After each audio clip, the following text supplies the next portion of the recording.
اعتبار کے ذریعے سے اس کی ساس اس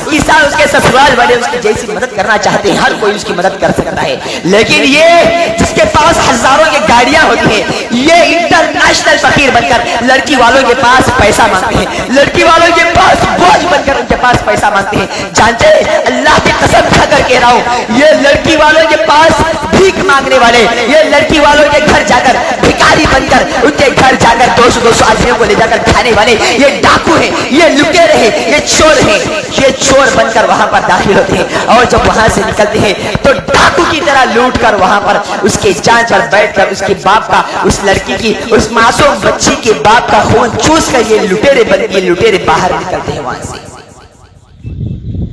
جس طرح سے تم دوسری چیزوں پر آواز اٹھاتے ہو، اسی طرح سے اس جہیز کو بھی تم اپنی سوسائٹی سے، اپنی مسلم معاشرے سے نکال کر پھینکو، لیکن یہ چیز آپ سے نہیں اٹھے گی، نہ اٹھے گی خنجر، نہ اٹھے گی تلوار، یہ بات تو ہمارے آزمائے ہوئے ہیں۔ میرے پیارے ساتھیوں، اس جہیز سے لعنت کو آپ اپنے گھروں سے نکال دیجئے، ورنہ آج کتنی معصوم بچیاں ہیں جو اپنے جان کو قربان کر رہی ہے، جو بن بیاہ کا اپنے گھروں کے اندر عمر کو بتاتی ہوئی بیٹھی ہے۔ کتنی ساری بچیاں ایسی ہیں جس کا باپ اس کے جہیز کا انتظام نہ کرنے کی وجہ سے وہ خودکشی کرتے ہوئے نظر آ رہی ہے۔ یہ ساری کی ساری تمہاری وجہ سے ہے، جو جہیز مانگنے والے ہیں، ان ظالموں کی وجہ سے آج مسلم قوم کی بیٹیاں اپنی جان کو گواتے ہوئے نظر آ رہی ہے۔ کل قیامت کا دن اللہ تم سے سوال کرے گا۔ تم یہ نہ سمجھو کہ ہم یہاں پر دنیا کے اندر بچ جائیں گے، لیکن دنیا کے اندر تو تم بچ جاؤ گے، دنیا والوں کی نظروں کے اندر تم بچ جاؤ گے، لیکن خالق کائنات، مالک ارض و سماء، اللہ رب العالمین کی وہ شہنشاہوں کا شہنشاہ، اس کے آگے تم نہیں بچ سکتے ہو، اس کے آگے تم کوئی بہانہ بھی نہیں بنا سکتے، اس کے آگے تم کوئی ہیلا اور ہیلا بھی نہیں بنا سکتے، اس لیے کہ افلا یعلم اذا بعثر ما فی القبور وحصل ما فی الصدور، دلوں کے بھید کو اللہ رب العالمین جاننے والا ہے۔ دنیا والوں کے سامنے تم جھوٹ بول کر بچ سکتے ہو، لیکن اللہ کے پاس تم جھوٹ بول کر نہیں بچ سکتے ہو۔